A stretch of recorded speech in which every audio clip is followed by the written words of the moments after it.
दोस्तों, मानव जीवन एक अनमोल रत्न है जो हमें अनगिनत कठिनाइयों के बाद मिलता है। लेकिन इस जीवन को जीना कोई आसान खेल नहीं। हर दिन नई चुनौतियां हमारे सामने आती हैं जो हमारे दिमाग को कमजोर कर सकती हैं।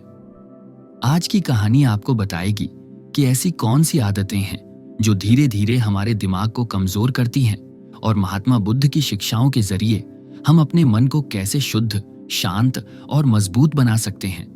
यह कहानी आपके भीतर एक नई चेतना जगा देगी और आपको अपने जीवन को बेहतर बनाने की प्रेरणा देगी। तो आइए इस प्रेरक यात्रा की शुरुआत करते हैं। किसी समय की बात है, हिमालय की तलहटी में एक घना जंगल था जहां प्रकृति का हर रंग जीवंत था। सुबह की किरणें पत्तियों से छनकर जमीन पर नाचती थीं और हवा में मिट्टी की सौंधी खुशबू तैरती थी। पक्षियों की चहचहाहट और दूर कहीं बहती नदी की कलकल जंगल को एक सजीव संगीत से भर देती थी। इसी जंगल में महात्मा बुद्ध अपने शिष्यों के साथ यात्रा कर रहे थे। उनके शिष्यों में रवि नाम का एक युवक था। रवि का चेहरा सादा था, लेकिन उसकी आंखों में एक अनकहा बोझ झलकता था। वह एक छोटे से गांव से आया था जहां उसका परिवार खेती करता था। बचपन में वह हंसता खेलता था, लेकिन जैसे जैसे वह बड़ा हुआ, जीवन की जिम्मेदारियां और उसकी कुछ आदतें उसके दिमाग पर भारी पड़ने लगीं। रवि को लगता था कि ज्यादा सोना आलस्य है। वह केवल 3 घंटे सोता, यह सोचकर कि कम नींद से वह ज्यादा काम कर पाएगा। भोजन में वह जरूरत से ज्यादा खाता और अक्सर दूसरों का हिस्सा भी खा लेता। उसे विश्वास था कि अधिक खाना उसे ताकत देगा, लेकिन ये आदतें उसे थका रही थीं। वह जल्दी थक जाता और उसका दिमाग हमेशा अशांत रहता। गांव में उसने कई बार अपने परिवार से झगड़ा किया क्योंकि वह उनकी उम्मीदों पर खरा नहीं उतर पाता था। इन सब के बीच वह बुद्ध के शिष्य बनने आया, यह उम्मीद लेकर कि शायद उसे अपने जीवन का उद्देश्य मिल जाए। उस दिन जब सूरज ढल रहा था और जंगल में अंधेरा छाने लगा, बुद्ध और उनके शिष्यों ने एक खुले मैदान में रात बिताने का फैसला किया। आसमान में तारे चमक रहे थे और ठंडी हवा पेड़ों के बीच से गुजर रही थी। लेकिन एक समस्या थी, आसपास पानी का कोई स्रोत नहीं था। बुद्ध ने रवि की ओर देखा और शांत स्वर में कहा, भंते, पानी लाने की जिम्मेदारी तुम्हारी है। रवि ने मटका उठाया और थके हुए शरीर के साथ तालाब की खोज में निकल पड़ा। उसका शरीर पहले से कमजोर था और उसका दिमाग थकान से भारी था। रास्ते में वह सोच रहा था, मुझे जल्दी पानी लाना होगा वरना गुरुदेव नाराज होंगे। लेकिन मैं इतना थक गया हूं, क्या मैं यह कर पाऊंगा?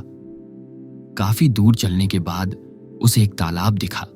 चांद की रोशनी में तालाब का पानी चमक रहा था, जैसे कोई शीशा जमीन पर बिछा हो। रवि ने मटके में पानी भरा और वापस चल पड़ा, लेकिन उसकी थकान अब हद से ज्यादा हो चुकी थी।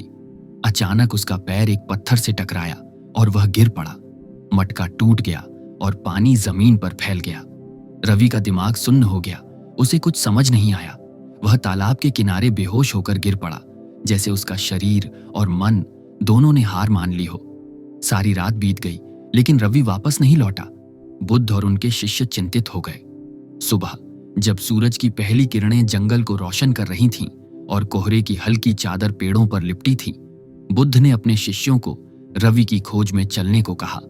वे तालाब के पास पहुंचे जहां रवि बेहोश पड़ा था। उसके पास टूटा मटका और गीली मिट्टी थी। शिष्यों ने उसे पानी छिड़ककर होश में लाया। जब रवि ने आंखें खोलीं और बुद्ध को सामने देखा तो वह चौंक गया। उसे कुछ याद नहीं था कि वह तालाब के पास क्या कर रहा था। उसका चेहरा शर्मिंदगी से लाल हो गया। दूसरे शिष्य उस पर हंसने लगे। एक ने कहा, रवि, तू तो मंदबुद्धि है, पानी लाने गया था और खुद बेहोश हो गया। दूसरा बोला, ऐसे शिष्य से गुरुदेव को क्या फायदा? रवि का सिर झुक गया। वह रोने लगा और बोला, हाँ, मैं मंदबुद्धि हूं, मैं कुछ भी ठीक नहीं कर पाता, मैं आपके शिष्य बनने के लायक नहीं। यह सुनकर बुद्ध ने शिष्यों को शांत किया। उनकी आवाज में करुणा थी, लेकिन चेहरा गंभीर। उन्होंने रवि के कंधे पर हाथ रखा और कहा, भंते, तुम मंदबुद्धि नहीं हो, तुम में बुद्धिमत्ता है, लेकिन तुम्हारी कुछ आदतें तुम्हारे दिमाग को कमजोर कर रही हैं। यह तुम्हारी गलती नहीं, बल्कि तुम्हारी आदतों का नतीजा है। रवि ने आंसू भरी आंखों से पूछा, गुरुदेव, ऐसी कौन सी आदतें हैं जो मेरे दिमाग को कमजोर कर रही हैं? मुझे बताया ताकि मैं उन्हें बदल सकूं। बुद्ध की आंखों में एक गहरी समझ थी। उन्होंने रवि और अन्य शिष्यों को एक बरगद के पेड़ के नीचे बुलाया, जहां हवा में फूलों की महक और नदी की मधुर आवाज तैर रही थी। फिर उन्होंने 10 आदतों के बारे में बताया जो दिमाग को कमजोर करती हैं। पहली, नींद की अनदेखी। बुद्ध ने कहा, भंते, तुम बहुत कम सोते हो क्योंकि तुम्हें लगता है कि ज्यादा नींद समय की बर्बादी है, लेकिन यह गलत है। नींद हमारे दिमाग और शरीर की सबसे बड़ी जरूरत है। दिन भर काम करने के बाद दिमाग को 6 से 8 घंटे की नींद चाहिए ताकि वह तरोताजा हो सके। कम नींद से एकाग्रता कम होती है और थकान बढ़ती है। रवि, तुम्हारी थकान और बेहोशी का एक कारण यह भी है। दूसरी, जरूरत से ज्यादा खाना। तुम जरूरत से ज्यादा खाते हो, यह सोचकर कि इससे ताकत मिलेगी, लेकिन अधिक खाना शरीर को बीमार करता है। पाचन की समस्याएं, मोटापा और थकान बढ़ती है। जब शरीर बीमार होता है तो दिमाग भी कमजोर होता है। संतुलित और सही मात्रा में भोजन करो ताकि दिमाग स्वस्थ रहे। तीसरी, खुद को मशीन समझना। कई लोग दिन रात काम में डूबे रहते हैं बिना अपने शरीर को आराम दिए। रवि, तुम भी जल्दी जल्दी काम करने की कोशिश करते हो, लेकिन इससे तनाव बढ़ता है। दिमाग को शांति चाहिए। परिवार के साथ समय बिताओ, प्रकृति का आनंद लो। बिना आराम के दिमाग थक जाता है और एक दिन वह जवाब दे देता है। चौथी, बुरी आदतों का ढेर। आलस्य और काम टालना तुम्हारी आदतें हैं रवि। ये आदतें दिमाग को कमजोर करती हैं। जो काम जरूरी है उसे समय पर करो। आलस्य दिमाग को सुस्त बनाता है और तुम्हें लगता है कि तुम कुछ नहीं कर सकते। इससे आत्मविश्वास भी कम होता है। पांचवी, खुद की बुराई करना। जब तुम गिरे और बेहोश हुए तो तुमने खुद को मंदबुद्धि कहा। यह गलत है। खुद की बुराई करना या खुद को कमजोर समझना दिमाग को और कमजोर करता है। अपने आप से सकारात्मक बातें करो। कहो, मैं सीख रहा हूं, मैं बेहतर बनूंगा। इससे दिमाग मजबूत होता है। छठी, अतीत की नकारात्मकता को पकड़े रखना। कई बार हम पुरानी बातों को दिमाग में रखते हैं, कोई गलती, कोई दुख। रवि, तुम शायद अपने गांव की उन बातों को याद करते हो जब तुमने अपने परिवार से झगड़ा किया। ये कूड़ा इकट्ठा करने जैसा है। पुरानी बातों को छोड़ दो, वर्तमान में जियो ताकि दिमाग शांत रहे। सातवीं, दूसरों से ज्यादा उम्मीदें रखना। तुम दूसरों से उम्मीद करते हो कि वे तुम्हारी मदद करेंगे, लेकिन जब वे ऐसा नहीं करते तो तुम दुखी होते हो। दूसरों से उम्मीद करना दिमाग को कमजोर करता है। अपनी ताकत पर भरोसा करो, खुद से उम्मीदें रखो तो तुम्हें दुख नहीं मिलेगा। आठवीं, बुरे लोगों का साथ।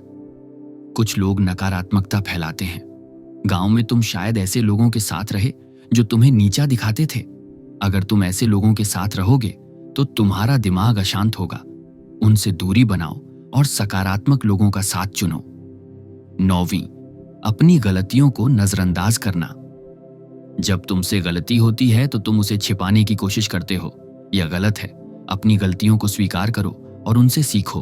पश्चाताप और सुधार से दिमाग मजबूत होता है। रवि, तुमने मटका तोड़ा, लेकिन उस गलती से सीखने की जरूरत है।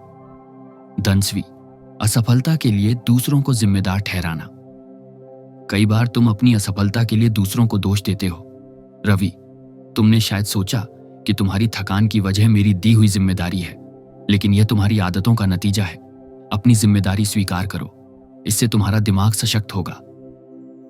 बुद्ध ने रवि से कहा, भंते, ये 10 आदतें तुम्हारे दिमाग को कमजोर कर रही थीं, लेकिन अब तुम इन्हें बदल सकते हो। ध्यान के जरिए अपने मन को शुद्ध करो। हर सुबह अपनी सांसों पर ध्यान लगाओ। जब तुम वर्तमान में जियो तो तुम्हारा दिमाग शांत और मजबूत होगा। बुद्ध ने आगे कहा, ध्यान एक बीज है जो धीरे धीरे अंकुरित होता है। यह तुम्हें अपने मन की गहराइयों में ले जाता है, जहां शांति और सत्य छिपा है। रवि ने सिर झुकाया और बोला, गुरुदेव, मैं अपनी गलतियों के लिए जिम्मेदार हूं। मैं इन आदतों को छोड़ने का पूरा प्रयास करूंगा। मुझे ध्यान सिखाएं। बुद्ध ने मुस्कुराकर कहा, भंते, सच्चाई स्वीकार करना सबसे बड़ी ताकत है। अब तुम सही रास्ते पर हो। उन्होंने रवि को ध्यान की प्रक्रिया सिखाई। हर सुबह एक शांत जगह पर बैठो, अपनी सांसों पर ध्यान दो। जब विचार आए तो उन्हें बिना जज किए जाने दो। धीरे धीरे तुम्हारा मन शांत होगा। रवि ने बुद्ध की शिक्षाओं को दिल से अपनाया। उसने अपनी आदतें बदलनी शुरू की। वह अब 6 से 7 घंटे सोता, संतुलित भोजन करता और काम के बीच आराम लेता। हर सुबह वह जंगल में एक शांत जगह पर बैठकर ध्यान करता। पहले उसका मन भटकता था, उसे अपने गांव की याद आती, वह तालाब जहां वह मछलियां पकड़ता था, वह माँ की रोटियां और वह झगड़े जो उसने अपने भाई से किए। लेकिन धीरे धीरे ये विचार कम होने लगे। उसका दिमाग शांत और एकाग्र होने लगा। वह अब खुद को कमजोर नहीं समझता था। उसने अपनी गलतियों को स्वीकार किया और दूसरों से उम्मीद करना छोड़ दिया। एक दिन बुद्ध ने रवि को फिर पानी लाने को कहा। इस बार रवि हंसते हुए तालाब की ओर गया। उसने मटके में पानी भरा और बिना थके वापस लौटा। शिष्यों ने तालियां बजाईं। रवि ने मुस्कुराकर कहा, यह मेरे दिमाग की ताकत है जो गुरुदेव की शिक्षाओं से मिली। बुद्ध ने संतुष्टि से सिर हिलाया और बोले, भंते, तुमने अपने मन को शुद्ध करना सीख लिया है। अब तुम संसार में कहीं भी जाओ, तुम्हारा दिमाग तुम्हारा साथ देगा। कुछ महीनों बाद रवि अपने गांव लौटा। वह अब वही रवि नहीं था जो थका हुआ और अशांत था। उसने अपने परिवार से माफी मांगी, भाई को गले लगाया और कहा, मैंने तुम्हें बहुत दुख दिया, अब मैं तुम्हारे साथ हूं। उसने अपनी मां के साथ खेतों में काम किया और हर सुबह नदी के किनारे ध्यान करता। गांव वालों ने देखा कि रवि बदल गया है। जहां पहले वह चुप और उदास रहता था, अब वह मुस्कुराता और दूसरों की मदद करता था।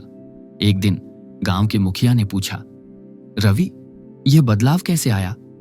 रवि ने जवाब दिया, मैंने अपने दिमाग को शुद्ध किया। बुद्ध की शिक्षाओं ने मुझे सिखाया कि सुख बाहर नहीं, मेरे भीतर है। बुद्ध ने अपने शिष्यों को एक और कहानी सुनाई। किसी गांव में एक किसान रहता था। वह हर दिन अपने खेतों में काम करता, लेकिन उसका दिमाग हमेशा चिंताओं में डूबा रहता। क्या फसल अच्छी होगी?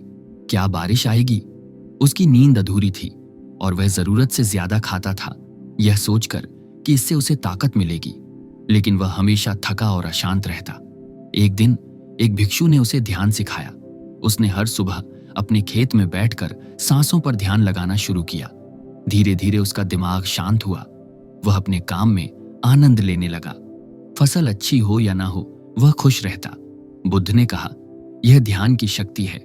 यह तुम्हें वर्तमान में लाता है और तुम्हारा दिमाग मजबूत होता है। दोस्तों, ये कहानी हमें सिखाती है कि हमारी आदतें हमारे दिमाग को बनाती या बिगाड़ती हैं। कम नींद, अधिक भोजन, तनाव और नकारात्मकता हमारे दिमाग को कमजोर करते हैं। लेकिन महात्मा बुद्ध की शिक्षाएं और ध्यान की शक्ति हमें अपने मन को शुद्ध करने का रास्ता दिखाती है। आज से अपनी आदतें बदलें। हर सुबह 10 मिनट ध्यान करें, अपनी सांसों पर ध्यान दें और वर्तमान में जिए। अपनी गलतियों को स्वीकार करें और दूसरों से उम्मीद करना छोड़ दें। ये छोटे छोटे कदम आपके दिमाग को मजबूत बनाएंगे और आपका जीवन खुशियों से भर जाएगा। यदि यह कहानी आपको पसंद आई तो इसे अपने दोस्तों और परिवार के साथ साझा करें। अपने विचार हमें बताएं कि आपको इससे क्या सीख मिली। आपका हर दिन शुभ हो और आपका दिमाग हमेशा तेज और शांत रहे। नमो बुद्धाय।